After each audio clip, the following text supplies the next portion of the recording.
Quruculuq işləri işğaldan azad olunan ərazilərimizə yeni həyat gətirir. Düşmən tapdağından azad olunan torpaqlarımızda tikinti quruculuq işlərinin sürətlə aparılması böyük qayıdışı sürətləndirir. Dövlət başçısının tapşırığı ilə Ağdərədə reallaşdırılan işlərlə bağlı rayona media tur təşkil edilib. Jurnalistlərə görülən işlərlə bağlı ətraflı məlumat verilib. Ağdərə rayonunun Aşağı Orataq kəndində görülən bərpa işlərindən sonra 100 ev istismara hazırdır. Kənddə ümumilikdə 308 fərdi ev var ki, onlardan 148-i yararsız, 160-ı isə qismən yararlıdır. İl ərzində də 60 ev təmir bərpa olunacaq.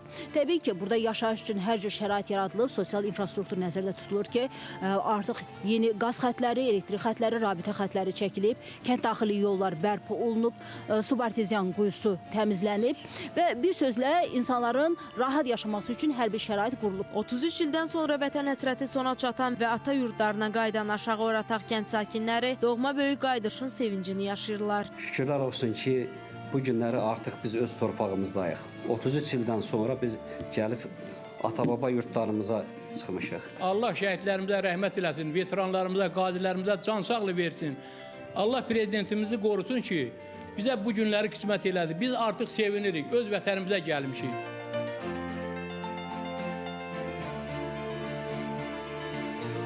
Rayonun Çıldıran kəndində isə 177 fərdi ev mövcuddur. Onlardan 69-u yararsız, 108-i isə qismən yararlıdır. İndiyə də 28 ev istismara hazır vəziyyətə gətirilib. Bu il əlavə 30 ilin bərpası planlaşdırılır. Çıldıran kəndində də sosial infrastrukturla bağlı işlər həyata keçirilir.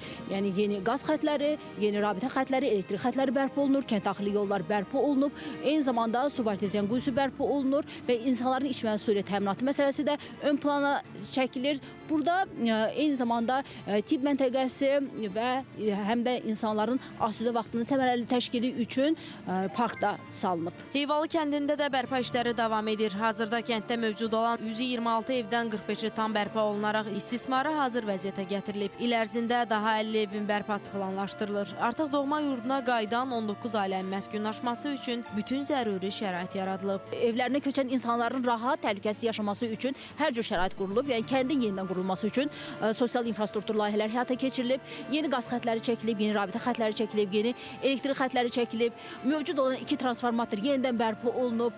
Burada 60 kubmetrlik su çəni artıq istifadəyə verilib və bir sözlə kənd daxili yollar da bərpa olunub.